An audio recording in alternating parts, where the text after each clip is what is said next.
is Autumn Sanderson. I'm a mother of two. I'm married to my husband. We have been for about 7 years now. Right now, I'm just in the beginning of my recovery.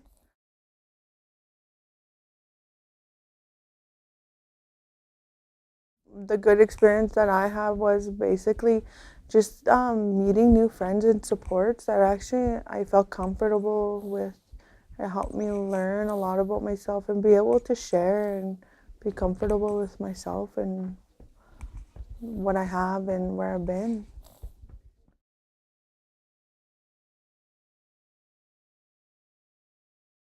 I have two parents. Well, both my parents are together and have been together. They've been really supportive and caring and loving. When I was younger, like there was some emotional problems that I had due to just my parents like drinking and stuff, right? And I never grew up in a home where I was surrounded by addicts or anything like that. It's just alcohol was the main problem within my home. So, yeah, I don't know, but as I got older, I think the main problem for me started when I was about 9 years old. I was at one of my friend's house, and I don't know, I ended up doing, I was very hyperactive, and so I was very defiant. So I ended up breaking into this girl's house that I knew, and I stole a computer from her house, and I went back to my friend's place with my sister, and we sold that laptop for 10 peach morphine. And I didn't know that that's what was being bought, but my auntie, my dad's sister, she was at my friend's house because my auntie was friends with my friend's mother, so she was there, and so she ended up suggesting that she would sell the computer for 10 morphine, and they did. They came back, and yeah, they ended up fixing it up and ended up tying me and my sister off and injecting us. My dad's sister did that to us when we were 9 and 10. I grew up in a home where, yeah, there was alcohol, but I never seen needles. I never seen hard dope or anything like that until that moment. Um, I had my own problems because I was hyperactive. So I went to different kinds of schools that were specialized in like working individually, right? Because I was always acting out and things like that. And so because of that, like I just know that from early on I can now identify that it was addictive personality, right? From that first time that I tried morphine, I ended up becoming addicted to it. And because I was ADHD, I like something about that, right? I guess when I was 10 years old, my sister Jessica was talking to other people that like our addiction started getting more into like alcohol and weed, right? And smoking. And so it started doing that, and we started not going to school, skipping school and stuff. And then we started saying things so that we didn't have to be in my mom's home. There were some things that we would say, and that caused mobile to get involved, and we were taken away and placed in a section 9 where your parent like signs a little agreement for you to go to a certain place for a little bit just to address your issues and then come home. And I understand why my mother did that, because we were causing a lot of hurt and pain for her. I think from when I was 12 years old till I was 24, september 20 September 2016, last year, I was in jail on and off. So there were a period of time where I'd be out for like a week or two, and then I'd be back in jail for a lengthy time.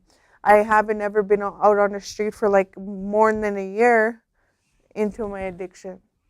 I was always out there for a little bit and then go back to jail.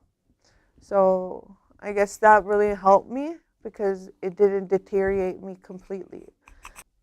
I got pregnant when I first found out that I was HIV positive. I was in Pine Grove. And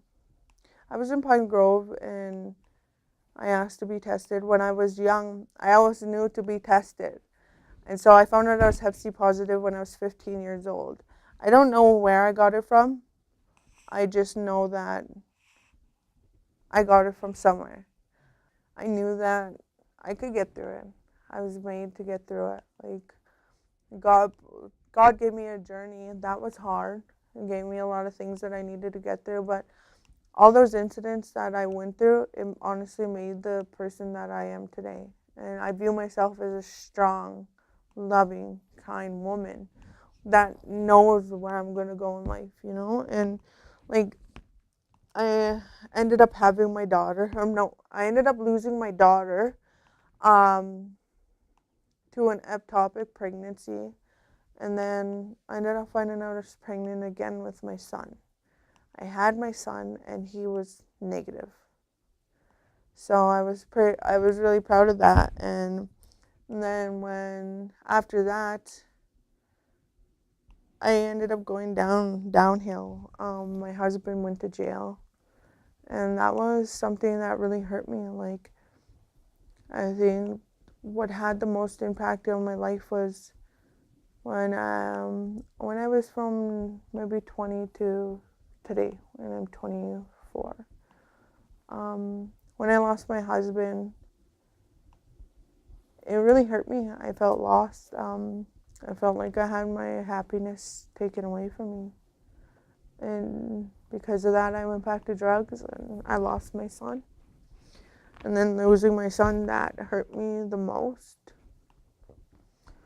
And I don't know, like after I lost my son, I just I didn't care no more. And like I went back to how I was living before. And now this time I was the one that was like prostituting. I wasn't having people do it for me. I was the one doing it now. And then I ended up going to jail. I ended up going to jail for a little bit and I got out. After I got out, I think it was in 2000. I had my son in 2011. I lost my son in 2012 of April. I ended up from losing the incident of why I lost my son was due to the fact of me helping a, a little girl that was on the street naked. And I ended up dropping her off at her mom's place and I told her mom, like, I don't know what happened to her. She was just running out of the alley naked. And so I went out there and I grabbed a blanket and I bring her into my house to calm her down, give her some clothes, and I told her I'll drop her off. And I didn't bother to ask her what happened or anything, you know, because when something traumatic happens to somebody, they're kind of hyperventilating and they like, you know, you can't really talk to somebody like that, you know. And so the best I could do was just offer her some clothes and take her home. And so I dropped her off, gave her mom my name, and about 2 days later, RCJC came to my house and they said they were breaching me for a marijuana usage. I lived in an apartment building, so it smelled like marijuana, and they right away thought that I was high. I wasn't high. Yes, I was doing IB drug use. The time that I helped that girl, my son was at my mother's. But they, for some reason, didn't go and do their investigation and say, okay, your son was in a safe place. They just decided to breach me of the marijuana usage. They didn't tell me about that incident with that girl until maybe about 3 days later. Um, when they were taking away my son, I packed all his stuff and they were supposed to take him to my mom's house, and they never took my son to my mom's house. I ended up going to jail, and 2 days later they come to see me, Carrie, Bobby, and a cop named Sean, and I asked them, where's my son? And they said, well, we went to your mom's house and your mom said that she didn't want him. That pissed me off. And that hurt me a lot. So I was forced to sit in jail until my next court date, you know, not knowing if I was going to get out or not, and not knowing where my son was. When I went back to jail, thinking about it, I never lost my daughter. I'm still with her. I have her today. Um, while she was inside, we had some complications with her, but she made it through it. I stayed with her every single day. I knew from the beginning that child protection would flag me, and they did. Like, not even a week into jail, they knew I was pregnant, and they called me and they told me that they had information I was pregnant. They asked me if I was going to keep my daughter or I'll keep my baby. I told them, well, yeah, I'm not going to abort it. I don't believe in that. My mom doesn't believe in that. And my mom is somebody that has a huge impact on my decisions. And yeah, like they told me that, well, it's gonna be a long road for you to keep your child. And I said, well, why is that? And they're like, well, you're in jail for drugs. And I wasn't in there for drugs. I was in there because I ran, and I still had some time owing from a home invasion I did. And they told me that I have criminal ties to criminal organizations, and because my son's in care. But I don't have an open file. I didn't have an open file at the time. So because of that, I knew that I needed to dummy up, and I knew at that time what I felt when I was getting high on heroin and what I went through with the overdoses. That's what I didn't want that. I didn't want to be through that, and I knew that if my daughter was going to be taken away, I was going to go right back to that. And I believe that God didn't take me for those overdoses, and I do think that He did take part of me to show me what was at risk. I used to be up to par in like talking and education and just quick to answer things, and now it's kind of hard for me. Like sometimes some of the words are just taken right now, like just taken. Like I need to think about them, and that bothers me as a person because I don't like to feel as if there's something wrong with me. But I believe that happened because it's gonna teach me, right, to get that back. And then with my daughter, like I thought about it, and you know, He gave me my second chance to do right, to correct the mistakes that I made. I have my daughter. They were trying to take my daughter from me, but I was doing everything right and got everything in order for her. And so I'm happy. She gave me a lot of strength. She did. And now I'm getting my son back, and I'm happy. I'm really happy. Well, like lately, I don't know, I've been thinking about like my HIV status and how it's gonna affect me when I'm older and as I grow older, because I've done so much stuff. You know what I mean? I made my amends to people that I've hurt. I don't sit here and blame other people. There was things that I used to do that I now realize that was wrong. So I took that, my past, and actually got to sit down and think about it and to correct that, to be in the person I want to be today, and committed to that, to not going back to those negative ways, to those little ugly attitudes that I had, and those views and thoughts of certain things and people.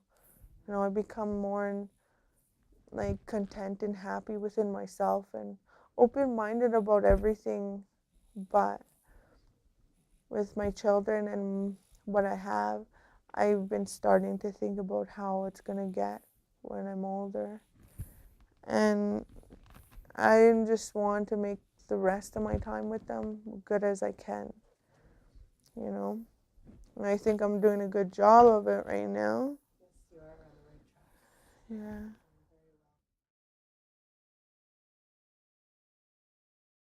Well, actually, like when I first found out that I was HIV positive, they referred me to the doctor in General Hospital. General Hospital, and she's my main doctor. I always see her, but I ended up like finding this place, and then APSS down the street, and then that was the only thing that I had. I never came completely involved with All Nations Hope until 2015, and that was with Tanya. And then when I got out in September 2016, I ended up meeting Sherry, and she's my support worker now. And with her, and because the road that I'm on now, I never took the initiative to go out there and put myself out there.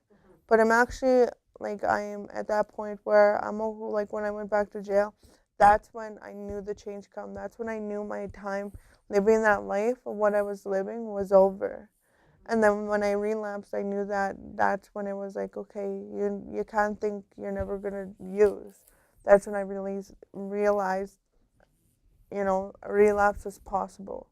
But to build that circle of support and for yourself to, like, you know, keep your mind off that and stuff, right? And so when I got out in 2016, I ended up calling here. I'm getting my support worker here. I ended up joining the HIV peer support group, and then I ended up becoming involved with all the like surveys and stuff like that, because I like talking about it. I don't tell people, like, oh, I'm positive, but if somebody's gonna ask me, then for sure I'll tell you. There's no shame in me that, you know, oh, I'm not gonna disclose that.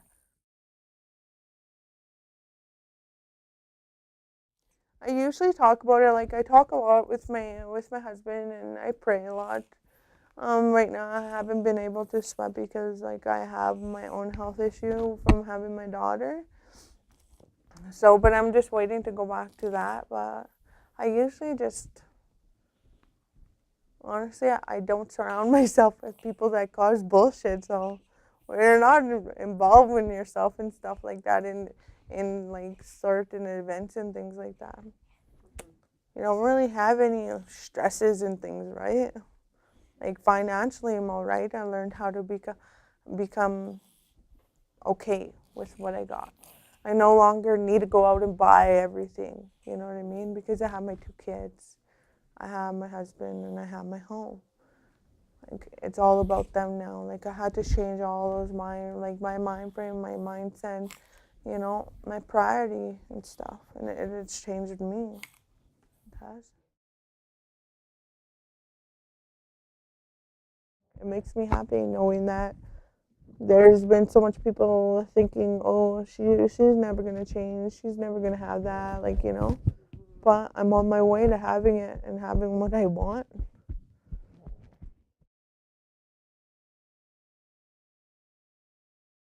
After a certain amount of years of being crime-free and stuff, I apply for a pardon.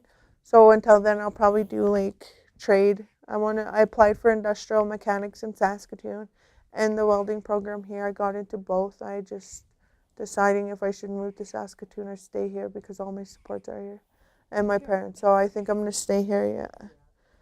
But yeah, so I'll probably do welding and, you know, make some money with that, put it away for my kids.